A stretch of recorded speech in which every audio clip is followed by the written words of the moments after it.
소개받은 저는 이제 스틸코에 근무를 하고 있고요. 네, 이영근이라고 합니다. 제가 오늘 발표할 내용은요, 이제 중앙공급실 장비의 이해 및 메인티넌스입니다. 예. 근데 이 내용에 대해서 제가 지금 현재 30분을 맡았거든요. 그래서 제가 이제 빨리빨리 좀 진행을 좀 하도록 하겠습니다. 중앙공급실 장비의 일반 사항에 대해서 제가 좀 말씀을 드리겠습니다. 지금 현재 사용하고 있는. 자, 지금 현재 시점으로 해서 유럽에서는 유럽과 미국에서는 대략 이렇게 지금 공급실 장비를 세팅을 하고 있어요. 그걸 한번 비디오를 한번 보여드릴게요.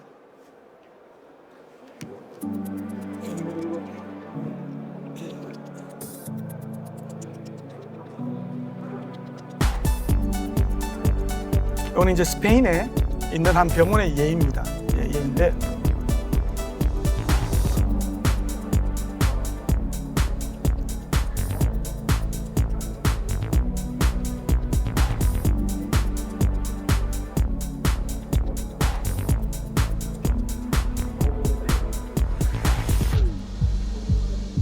자, 이제 기구들이 들어오게 되면 이제 더티존이죠. 이제 세척실입니다. 세척실. 이렇게 구성이 되어 있고, 뭐 추적 시스템 같은 것들도 있고요. 그다음에 보시면 이제 이렇게 지금 보시면 이렇게 이제 ATS죠. 이렇게 자동으로 이렇게 뿌려주는. 이게 이제 예전에는 컨베이어 벨트 방식이었는데 대부분 이제 지금 현재 계획하는 데는 대부분 이렇게 다 바뀌고 있습니다. ATS 방식으로. 네. 이제 세척이 끝나면 이제 포장을 하죠. 포장을 하고, 네. 이제 포장을 하고 난 다음에 이제 스팀 멸균기 집어넣게 되죠. 스팀 멸균기 집어넣게 되는데, 집어넣을 때도 마찬가지로 이렇게 ATS라 그래서 예전에 사용하던 오토 컨베이어 방식은 아니고요. 이제 자기가 알아서 이제 빈 멸균기나 빈 세척기에 뿌려줍니다. 이렇게. 그리고 뒤에서는 이렇게 컨베이어 벨트로 받게 되고요.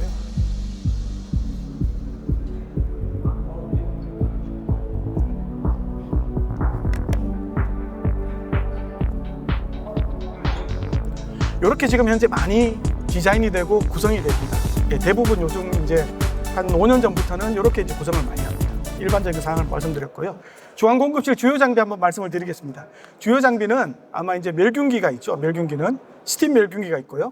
그 다음에 2호 멸균기. 2호 멸균기도 이제 혼합 멸균기가 있고, 지금 100% 2호 멸균기가 있는데 아마 제가 최근에 듣기로는 아마 3M이 우리나라에 거의 뭐 많이 판매를 하고 있었는데 단종이 됐다는 얘기는 제가 뭐 들었던 것 같습니다. 그 다음에 이제 과산화수소 멸균기가 있고요. 이제 흔히 말하는 플라즈마 멸균기가 있고, 그 다음에 FO, 포르말데하이드 멸균기가 예전에 이제 게팅게라는 회사에서 판매를 하다가 한 4년 전에 단종이 됐죠. 4년 전에 단종이 돼가지고 지금 현재 고온은 스팀과 저온 멸균기는 2호 혼합 또는 과산화수소 멸균기 두 종류밖에 안 남았어요. 예. 100%하고 100%도 지금 현재 아마 홍익이라는 데서 아마 나오는 걸로 제가 얘기를 들었습니다만은. 그 다음에 이제 세척기가 있습니다. 세척기는 이제 초음파 세척기 쓰고 있고, 그 다음에 워셔 디스인펙터. 이게 이제 우리가 소위 말하는 이제 세척기죠. 세척기인데 이게 이제 영문 명칭은 워셔 디스인펙터입니다. 그래서 이게 한국말로 번역을 하면은 세척 소독기가 됩니다. 그러니까 이게 세척기가 아니고 소독기입니다. 소독기. 그 다음에 카트워셔, 대형 병원에서는 이제 카트워셔를 사용하시죠. 그 다음에는 뭐 드라잉 캐비넷이라든지 이런 장비들이 좀 있습니다. 그 다음에 이제 장비 설치 시 요구되는 일반적인 사항 좀 말씀을 드리면요. 스팀 멸균기 같은 경우에는 당연히 이제 스팀이 필요하겠죠. 예. 병원 스팀이든 아니면은 병원 스팀이 공급이 안 되는 뭐 수술실 같은 데는 스팀 제너레이터, 한국말로 하면 보일러죠. 보일러 같은 것들이 있고, 그 다음에 이제 급수는 냉수가 들어옵니다. 냉수가 들어오고, 그 다음에 전기. 예를 들어서 병원에서 스팀이 공급이 돼요. 빌딩에서. 그러면 전기 많이 안 먹죠. 한 2kW 이렇게밖에 안 먹어요. 네. 그 다음 배수인데 옛날 방식하고 달라서 요즘은 이제 드레인 탱크 사용해서 배수하기 때문에 대략 한 60도 이하로 떨어집니다. 온도가 떨어지고. 그 다음에 컴프레스돼요. 대부분 요즘 이제 그 뉴매틱 밸브를 사용하기 때문에 6에서 8바의 컴프레스되어가 필요하고요. 세척기도 마찬가지로 전기 방식 또는 스팀 방식이 있습니다. 그러니까 예를 들어서 이제 공급실에서 많이 사용하는 모델 기준으로 하면은 전기 방식으로 하면 3kW 정도 먹는데, 스팀 방식으로 하면 3kW 전기 먹는데 스팀 방식으로 하면 24kW 정도 먹을 겁니다. 급수는 이제 냉수, 온수, 연수. 예, 연수는 이제 RO 워터를 쓰는 데도 있고 또 뭐 사용을 안 하시는 데도 있고. 근데 냉수 온수는 꼭 필요하고요. 그 다음에 2개의 배수 또는 1개의 배수. 예를 들어서 스팀을 쓰게 되면, 스팀 방식을 쓰게 되면 스팀 리턴이 필요하죠. 그래서 이제 배수가 2개가 필요하고. 그 다음에 배기, 세척기는 배기가 필요합니다. 왜냐하면 얘가 이제 한 90도까지 올라가잖아요. 그 안에 수증기가 꽉 찹니다. 그 수증기를 밖으로 빼내줘야 되거든요. 그래서 배기가 필요하고, 그 다음 컴프레스드 에어 필요하고, 그 다음에 카트워셔 같은 경우에는 피트가 필요해요. 15cm, 15cm. 그래서 이제 이거를 모르고 이제 초창기에 설치한 곳은 뭐냐면은 피트 없이 설치를 하니까 얘가 한 15cm, 땅보다는 15cm 이상 올라갑니다. 올라가기 때문에 그 위에다가 램프라는 걸 달아서 이렇게 막 사람 힘으로 밀거든요. 그럼 좀 사용하시는데 불편하죠. 피트를 파는 게 좋은데, 근데 이게 우리나라가 예를 들어서 이제 신축 병원이면 모르겠지만은 옛날에 지어진 병원들은 파기가 되게 어려워요. 잘못 팠다가는 병원 무너질 수도 있습니다. 2층. 예, 그래서 이제 요거 같은 경우는 잘 만약에 피트가 없다면 어쩔 수 없이 그 땅 위에다 설치를 해야 되는 수밖에 없습니다. 그 다음에 요즘 나오는 것들은 대부분 터치 스크린 방식입니다. 선생님들이 만약에 15년 전에 구매를 하셨다면 대부분 터치 버튼 방식이에요. 터치 버튼 방식이라는 건 뭐냐면 사이클 1 누르고 스타트 누릅니다. 이렇게 버튼 누르면 됩니다. 근데 요즘은 대부분 터치 스크린 방식이에요. 이게 편하자고 만들어졌는데 이게 처음에는 좀 적응하는데 적응이 필요합니다. 적응이 되게 필요합니다. 네. 그 다음에 요즘은 이제 이렇게 여러 개 화면으로도 볼 수도 있고요. 그 다음에 이제 암호 체계. 암호 체계가 많이 바뀌었죠. 예전에 터치 버튼 방식일 때는 암호가 하나 있었습니다. 암호가 하나. 대부분 0000, 123, 뭐 1000 이렇게 간단했는데 요즘은 터치 스크린 방식에서는 암호 체계가 복잡해요. 5년 전에 만든 거는 숫자 하나만으로도 쓸 수 있었습니다. 3년 전에 만든 거는 영문과 숫자의 조합이 돼야 돼요. 지금 나오는 거는 영문, 숫자, 그 왜 특수 문자 있죠. 느낌표라든지 이렇게 3개가 들어가야 됩니다. 이거는 우리 회사만 그런 게 아니고 모든 회사가 지금 미국에서 나오는 방식이든 유럽에서 나오는 방식이든 암호가 작년부터 나오는 거는 전부 다 뭐 예를 들어서 대문자, 숫자, 그 다음에 특수기호 이렇게 들어가게 돼 있어요. 이거를 잃어버리면 큰일 납니다. 네. 아까 이제 다시 한번 설명을 드리면 터치 버튼 방식이죠. 예, 이거는 뭐 예전 건데 스타트, 스탑, 그리고 기능은 편리합니다. 아주. 만약에 사용자들이 사용한다면 되게 편합니다. 예, 편하고 알람 해지시에도 몇 개의 버튼 조합으로 해결이 되는데, 암호 체계도 대부분 3개, 제가 좀 빨리 진행을 하는 거 이해를 해주십시오. 시간상 좀 이해를 해주시고 대부분 3개에서 4개 이상의 숫자로 되어 있습니다. 그 다음에 이제 저온 가산화수도 일반적인 걸 했고요. 저온 가산화수도 멸균기로 한번 넘어가 보겠습니다. 이제 이게 정식 명칭은 이제 저온 가산화수도 멸균기인데 우리나라에서는 흔히 플라즈마 멸균기 이렇게 얘기를 합니다. 이제 여기 보시면 일반적인 사이클 좀 설명을 좀 드리면 여기 보시면 백큐을 4번 합니다. 그리고 과산화수소가 4번 들어갑니다. 백큐 4번 하고 과산화수소가 1번, 2번, 3번, 4번 터집니다. 우리만 그러냐? 아닙니다. 대부분 다 이런 방식을 하고 있습니다. 그 다음에 과산화수소 멸균기 최신 경량 보면 이제 주로 이제 중요한 게 이제 예전에는 이제 이 챔반에 과산화수소를 없애줘야 되거든요. 플라즈마를 걸어서 없애줍니다. 플라즈마가 멸균을 하는 게 아니고 과산화수소를 없애주는 기능을 하는데 옛날에는 보면 이게 플라즈마 안에서 발생해가지고 이렇게 망이 있어가지고 요거밖에 못 썼어요. 대략 한 전체 공간의 한 63%? 한 70% 정도밖에 못 썼어요. 근데 지금 보시면 이제 이렇게 전체를 다 쓰는 방식으로 다 지금 나오고 있죠. 네. 그 다음에 이제 보시면 이제 수분. 이게 과산화수소가 챔반에 터져서 일정 농도를 유지를 해야 되는데 수분이나 종이 같은 거 있으면은 과산화수소를 잡아먹어요. 그럼 얘가 일정 농도 58%로 떨어지잖아요. 그럼 사이클이 캔슬이 됩니다. 그걸 방지하는 이제 여러 가지 이런 센서들도 들어가 있고요. 그 다음에 이제 과산화수소 누출, 최소화 3가지 단계. 요즘 거의 3가지 단계를 합니다. 챔반에서 한번 없애주고 플라즈마를 없애주고 백금 촉매제라는데 이걸 한번 없애주고 백균 펌프 내에서 카본 필터를 통해서 한번 없애주고 그래서 나중에 배출될 때는 거의 한 뭐 도저히 못 느끼죠. 약간의 뭐 공기 그 정도 못 느끼고 이것도 이제 다 시간상 다 보여드릴 수는 없고요. 넘어가도록 하겠습니다. 이제 PM입니다. PM. 이제 PM을 하게 되는데 우리나라에서 지금 아까 제가 공급실 장비를 보여준 것 중에서 PM을 하는 유일한 장비입니다. 플라즈마 멸균기. 유일합니다. 네.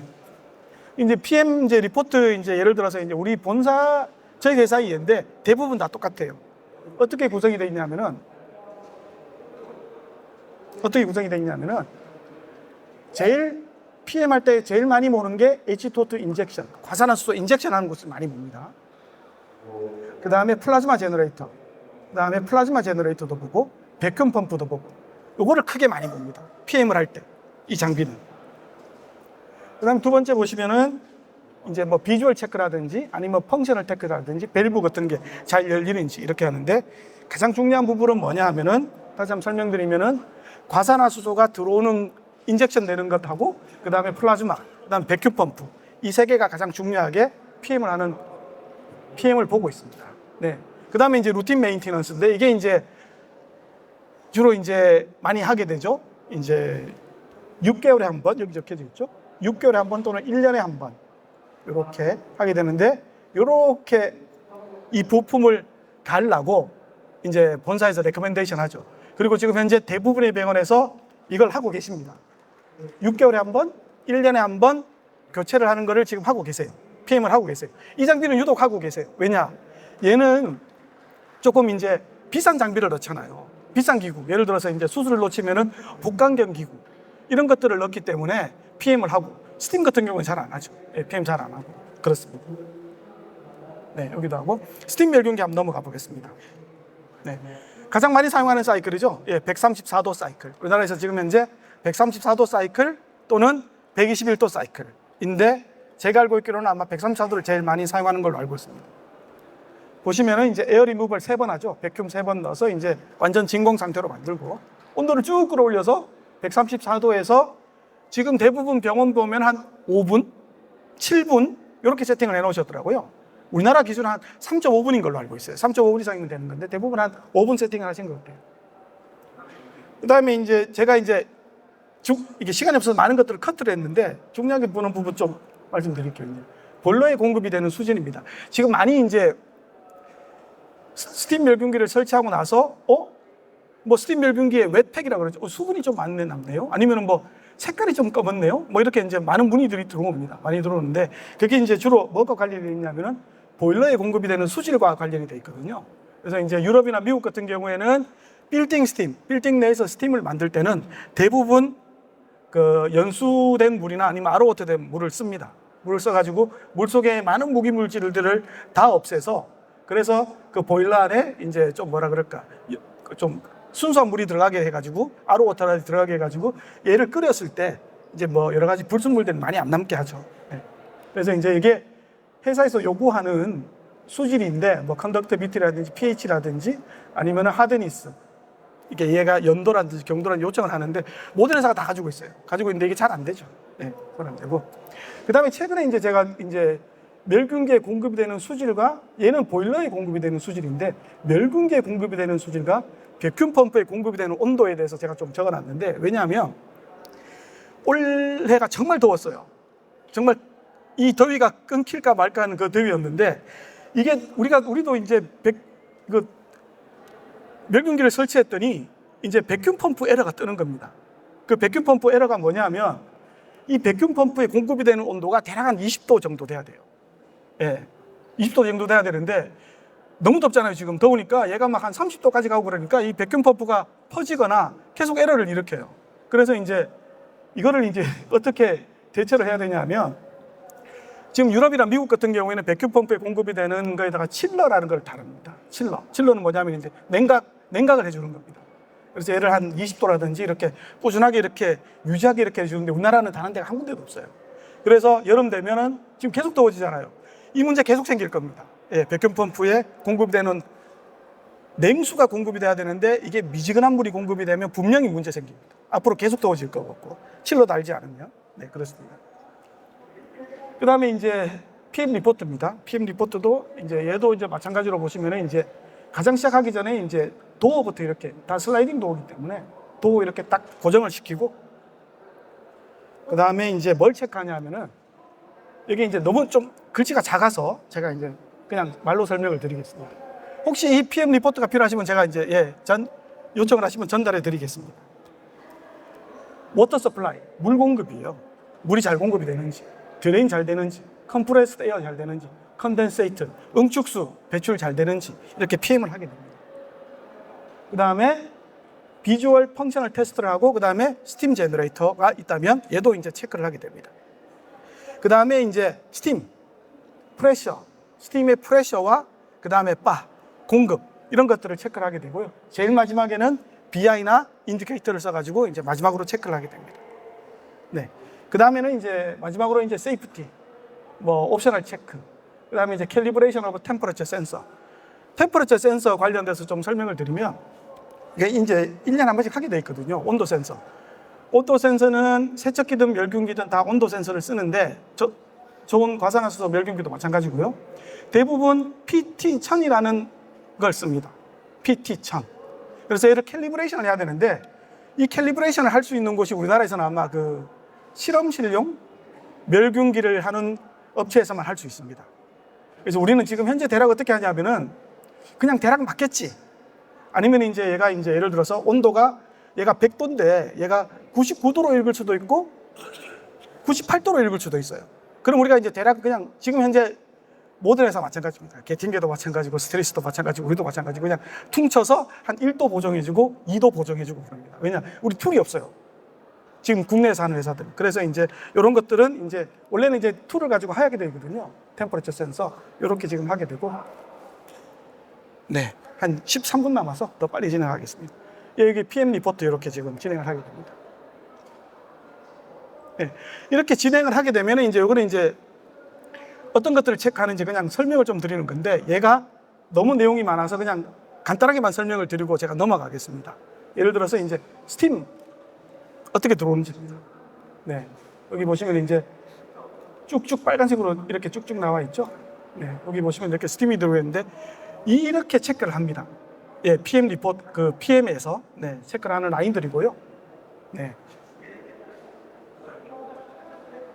그 다음에 컨덴세이트, 이제 응축수가 어떻게 나가는지도 체크를 합니다. 이렇게.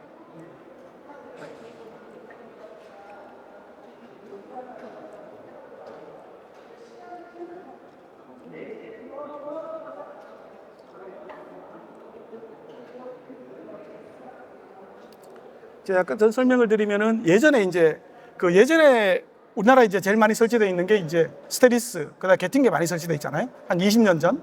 걔들은 전부 다 이게 여기 없어요.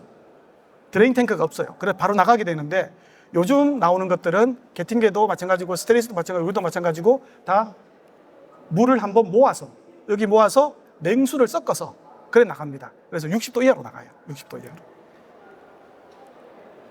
네. 그다음에 쿨링 서킷도 마찬가지고. 네. 그다음에 이제 세척기 혹시나 지금 현재 제가 너무 빨리 넘어가잖아요. 시간이 30분이라서. 만약에 필요하시면 챔버에 요청을 하시면 제가 가서 PT도 해드리고 아니면 자료도 제공하도록 하겠습니다. 자, 세척기 카트워셔를 한번 넘어가 보겠습니다.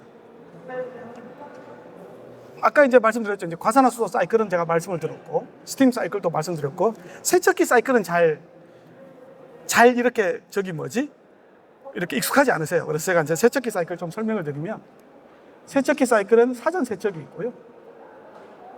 본 세척이 있고요. 중화가 있고 린스가 있고 열소독이 있고 드라잉이 있고 이렇게 가게 됩니다. 이 중에서 바꿀 수 없는 거는 얘만 못 바꿉니다. 나머지는 다 바꿀 수 있어요. 지울 수도 있고 얘만. 그런데 지금 현재 병원에서 만약에 사용하시는 세제가 마일드 알칼라인이라면 이 중화가 빠집니다. 이 중화는 알칼라인 세제를 쓸 때만 중화가 들어갑니다. 알칼라인 세제, 마일드 알칼라인을 쓰시면 중화제가 안 들어가요. 그래서 프리워시, 워시, 린스, 열소독, 드라잉인데 이게 수술기구 사이클입니다. 근데 만약에 수술기구가 아니고 일반 기구를 쓰신다 그러잖아요. 얘가 빠질 수도 있어요. 워시, 린스, 디스인펙션 이렇게 갈 수도 있습니다. 이렇게 갈 수도 있고 그 다음에 이제 350리터 대형 세척기에서 이제 물탱크 이제 이게 중요한 부분인데, 보시면 온도로 보시면, 자, 얘는 냉수입니다. 얘는 50도예요. 얘는 90도예요. 냉수 50도, 90도입니다. 자, 이게 만약에 90도까지 온도를 올리려면 어떻게 해야 되겠습니까? 그게 만약에 물탱크, 사전 가열 예비 물탱크가 없으면 어떻게 되냐면은 얘가 계속 기다려요. 밑에 물 온도가 올라갈 때까지, 90도까지 올라갈 때까지. 그런데 만약에 이렇게 물탱크가 있습니다. 그러면 얘가 계속 물을 90도까지 끓이고 있어요. 그러면서 이제 시간이 빨라지는 겁니다. 그래서 이제 세척기를, 아니 이제 지금 다 세척기 사용하고 계시잖아요? 이게 이제 물탱크가 있는지 없는지 한번 보시면 될 것 같습니다. 그 다음에 이제 공통 부품으로 이제 세제 도징 펌프가 있는데, 여기 이 흰 요거 있죠? 요게 이제 인너 파이프라 하는데, 얘도 루틴하게 교체를 해줘야 되거든요. 얘도 이제 제가 지금 교체 시기는 정확하게 교체가 기억이 안 나는데, 한 몇천 원 합니다. 근데 이제 이거를 교체하지 않으면 이제 안 들어가죠. 근데 요거 관련 잔해라가 많아요. 예, 정기적인 교체가 필요합니다. 정기적인 교체가 필요하고. 그 다음에 이제 PM 리포트입니다. PM 리포트도 보시면 이제 가장 중요한 게 이제 워터 공급입니다. 물, 냉수, 온수, 연수, 물이 잘 공급이 되는지를 보게 되고요. 그 다음에 비주얼 펑셔널 테스트하고, 그 다음에 드라잉 보고, 그 다음에 세제 공급 되는지 PM에서 봅니다. PM에서 보게 되고요. 그 다음에 세이프티, 템퍼러처, 전기. 템퍼러처는 아까 제가 말씀드렸죠. 예, 온도 센서를 통해서 캘리브레이션을 하는데, 예, 지금 우리는 할 수 있는 데가 아마 없어요. 예, 이거를 할 수 있는 데는 없어요. 예. 네. 그 다음에 PM 리포트. 예, 이렇게 이제 작성이 되게 되고요. 네. 이것도 제가 지금, 네, 좀 8분 남아서 넘어가도록 하겠습니다. 네. 이렇게 이제 뭐 체크하는 부분들인데, 네.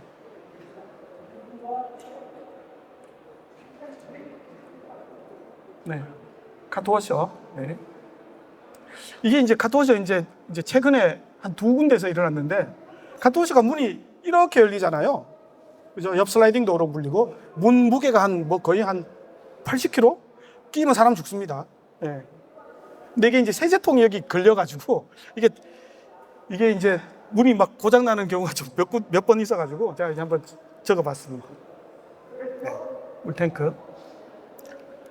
그 다음에 카트워셔는 2개의 물탱크, 여기 보면 이제 물탱크가 3개가 있는데, 예. 요즘은 2개가 다 기본으로 들어갑니다. 기본으로 들어가고, 이거 물탱크 없으면 한도 끝도 없이 길어집니다. 한도 끝도 없이 길어지고, 시간이. 물탱크 달면 15분 안에 끝나요. 15분 안에. 네. 네. 도킹 시스템. 네. 지금 우리나라는 여기 이제 도킹을 하게 되잖아요. 도킹해서 밑에 여기, 이거를 다 스프레이함이 다 돌아가게 되잖아요. 한 30년 전에는 이거 안 썼습니다. 근데 지금은 100% 다 씁니다. 100% 다. 왜냐? 이걸 하게 되면, 이제, 이제 수술 기구를 돌릴 수 있어요. 수술 기구를 돌릴 수 있기 때문에 대형 세척기가 빈 트레이가 15개 들어가거든요. 얘는 28개 들어갑니다. 그러니까 뭐 간단한 수술 기구 같은 건 돌리면 좋죠. 여기다가. 네. 그다음에 로봇인데, 네. 원래는 여기를 누르면 이제 뭐 이렇게 로봇 어떻게 움직이는가 이렇게 비디오가 나오는데, 제가 지금 시간상 마지막 비디오를 한번 보여드리도록 하겠습니다. 아까 제가 이제 처음에 시작할 때 비디오가 지금입니다. as of today로 이렇게 공급실을 디자인한다 그랬고, 이제는 이렇게 바뀝니다.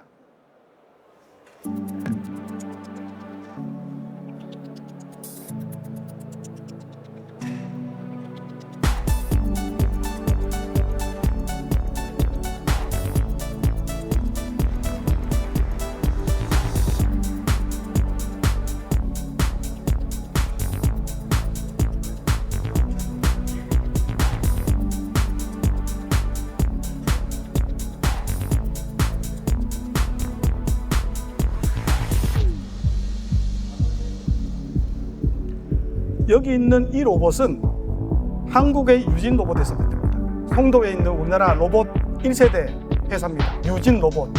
하이마트 같은 데 가시면 그 유진 로봇의 로봇 청소기 있어요. 네.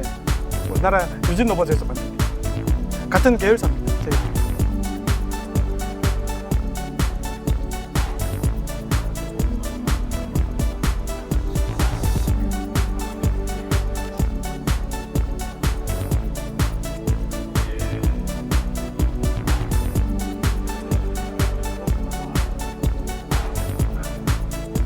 자, 얘는 이제 포장을 해주는 기계입니다. 자동으로 포장을, 랩핑을 해주는 기계입니다.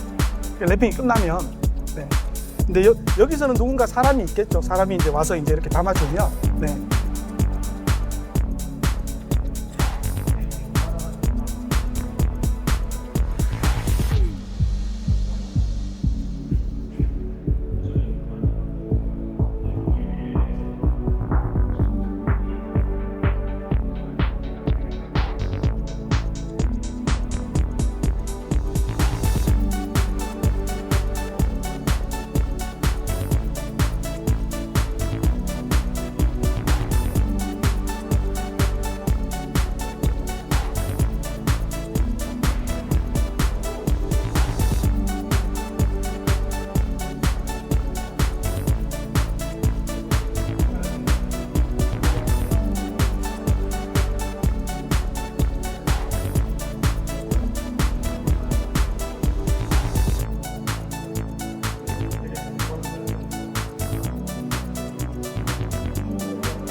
자, 이 로봇은 모든 회사들이 다 만들기 시작했어요. 그리고 이제 모든 회사들이 거의 다 만들었습니다. 예. 저희 회사가 빠른 건 아니고요. 다 비슷비슷하게 이렇게 만들고 있습니다. 만들어서 아마 아까 제가 보여드린 ATS라는 시스템에서 이제는 아마 공급실도 유럽은 로봇 시스템으로 앞으로 바뀌게 될 것 같습니다. 네. 이상 마치겠습니다. 네, 딱 30분 딱 했습니다. 네, 고맙습니다. 지금 시간이 없어서 혹시나 질문들 있으시면은 제가 저 뒤에 있거든요. 뒤에 오셔가지고 질문해 주시면 제가 답변을 해드리도록 하겠습니다. 네, 고맙습니다.